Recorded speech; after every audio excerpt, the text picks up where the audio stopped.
अस्सलाम वालेकुम। हमारा टॉपिक है टेंजेंशनल एंड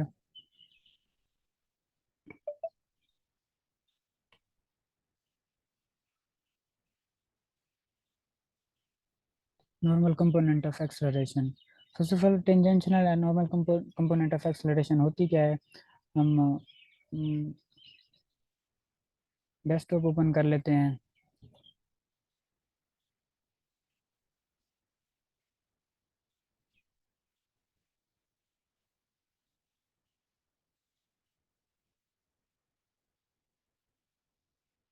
फिर से हम दो एक्सिस बना लेते हैं। ये एक्स एक्सिस हो गया हमारा और ये वाई एक्सिस हो गया।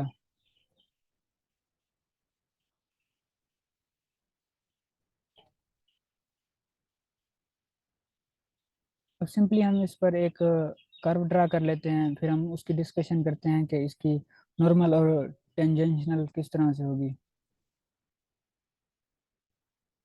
इस टाइप की एक कर्व हमने ड्रा कर ली। अब इसकी जो टेंजेंशियल लाइन है वो ये है इस कर्व की। लेट्स सी हम इस पॉइंट से हम डोनेट कर रहे हैं और इसकी जो नॉर्मल है वो ये है, और जो वेक्टर है हमारे पास वो वेक्टर हमारे पास ये है। जो एक्सलरेशन है, जो टेंजेंट कंपोनेंट है वो इस लाइन के अलोंग होता है, और जो हमारे पास नॉर्मल कंपोनेंट होता है वो इसकी बेंडिंग के अलोंग होता है। जो लाइन बेंड हो रही थी है, जो नॉर्मल कंपोनेंट के जो टेंजेंटल कंपोनेंट एक दूसरे के परपेंडिकुलर होते हैं। तो अब एक और हम एग्जांपल लेते हैं सिंपली। अगर एक रॉकेट है और वो अगर रॉकेट है एक ऊपर की तरफ जा रहा है तो उसकी डायरेक्शन क्या होगी। ये रॉकेट ऊपर की तरफ जा रहा है, यहाँ जो है इसका टेंजेंशनल जो कंपोनेंट होगा वो इसके लॉन्ग होगा और बिल्कुल इसके इक्वल होगा। जो टेंजेंशियल कंपोनेंट वो ग्रेटर देन जीरो होगा, और जो इसका नॉर्मल कंपोनेंट है वो इसका यहाँ पे जीरो होगा, क्योंकि इसमें कोई बेंडिंग नहीं आ रही और किसी तरह की इसमें कोई कर्व नहीं है, तो इसलिए इसका जो कंपोनेंट है वो जीरो है। और सिमिलरली इसी तरह अगर हम हमारे पास सर्कुलर कोई मोशन हो, जिस तरह रॉकेट की हम अगर सर्कुलर मोशन की बात करें तो इसमें इसमें जो इसका टेंजेंशियल कंपोनेंट है वो जीरो होगा, और जो मे भी कुछ हो भी सकता है, लेकिन इसका जो यहाँ पे नॉर्मल कंपोनेंट है उसकी वैल्यू कुछ ना कुछ होगी, वो जीरो के इक्वल नहीं होगा। अब हम इसी को मजीद डिस्कशन करते हैं। मैंने ऑलरेडी एक कुछ ग्राफ्स खुद से हैंड रिटन बना के ऑलरेडी मैंने रख लिए हैं, तो हम वहाँ से इसे ओपन कर लेते हैं।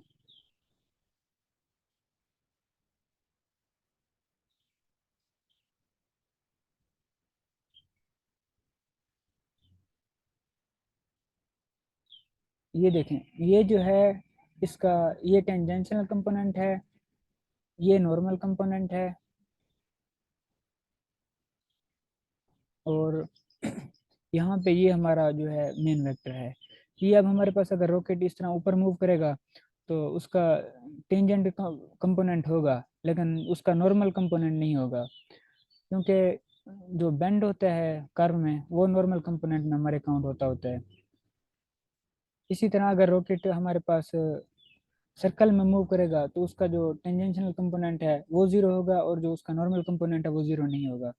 ये मैंने कर्व ऑलरेडी ड्रा कर लिया है हैंड रिटन। तो ये जो कंपोनेंट है ये है टेंजेंशियल कंपोनेंट, और ये है नॉर्मल कंपोनेंट। अब हमने ये दोनों फाइंड करने हैं, क्योंकि इसमें टेंजेंशियल कंपोनेंट भी आ रहा है और नॉर्मल कंपोनेंट भी आ रहा है। जो ये है ये टेंजेंशियल कंपोनेंट है, और जो ये है ये इसका नॉर्मल कंपोनेंट है।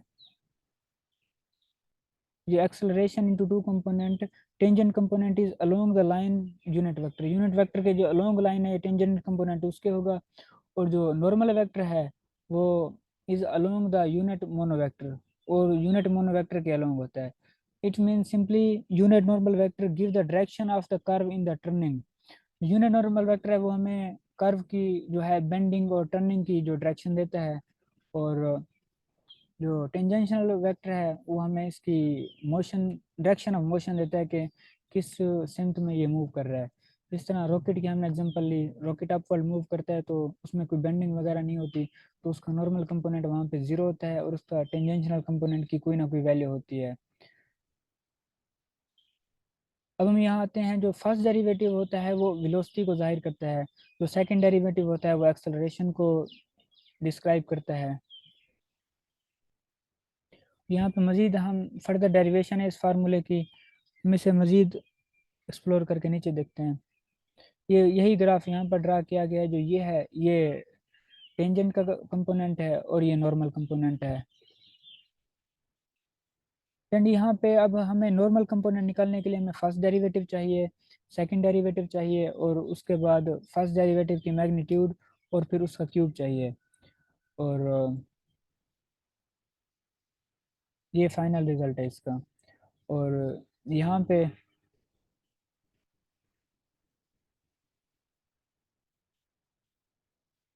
अब हम ये किस तरह से निकालेंगे, एक मैंने सोल्व करके ऑलरेडी रख लिया है, वहाँ से हम इसे व्यू कर लेते हैं।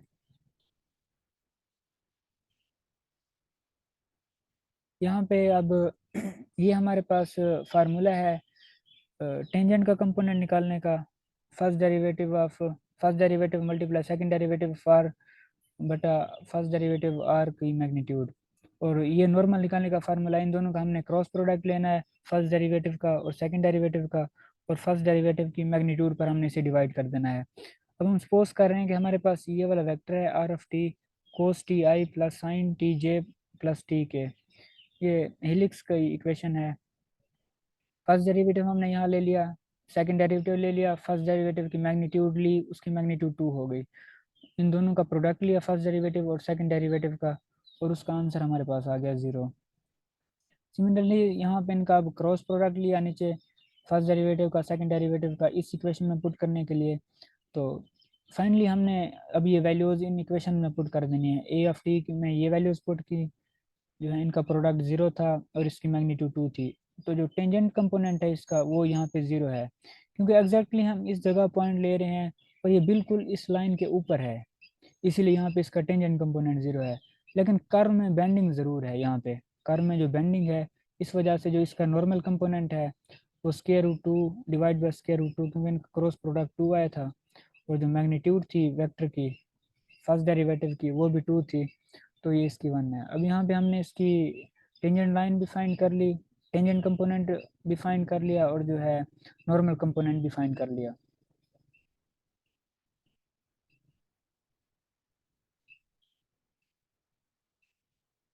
बेसिकली ये होता इस तरह से है, होती मेन इनकी रिफ्लेक्शंस हैं, जिस तरह ये है, ये कम ये है टेंजेंट कंपोनेंट है और ये है नॉर्मल कंपोनेंट। अगर हम ये निकाल रहे हैं रिफ्लेक्शन, इसकी इसके ऊपर हम रिफ्लेक्शन चेक कर रहे होते हैं, और अगर हम ये निकाल रहे हैं नॉर्मल कंपोनेंट, तो इसकी हम इसके ऊपर रिफ्लेक्शन निकाल रहे होते हैं। तो इस पूरे टॉपिक में यही है कि हमने जो है टेंजेंट कंपोनेंट फाइंड आउट करना है और नॉर्मल कंपोनेंट फाइंड आउट करना है, तो ये हमने कर लिया है। होप सो आपको एवरीथिंग इज क्लियर होगी। और नेक्स्ट एक एग्जांपल भी दी गया है जिसमें ये टेंजेंट कंपोनेंट फाइंड आउट किया गया है। ये एक वेक्टर है हमारे पास, उसका हमने फर्स्ट डेरिवेटिव लिया, सेकंड डेरिवेटिव लिया, उसकी मैग्नीट्यूड ली फर्स्ट डेरिवेटिव की, उनका क्रॉस प्रोडक्ट लिया, यहाँ पे हमने नॉर्मल वेक्टर फाइंड आउट कर लिया। तो इस तरह से हम नॉर्मल कंपोनेंट फाइंड आउट करते हैं, और टेंजेंशियल कंपोनेंट हम इस तरह से फाइंड आउट करते हैं।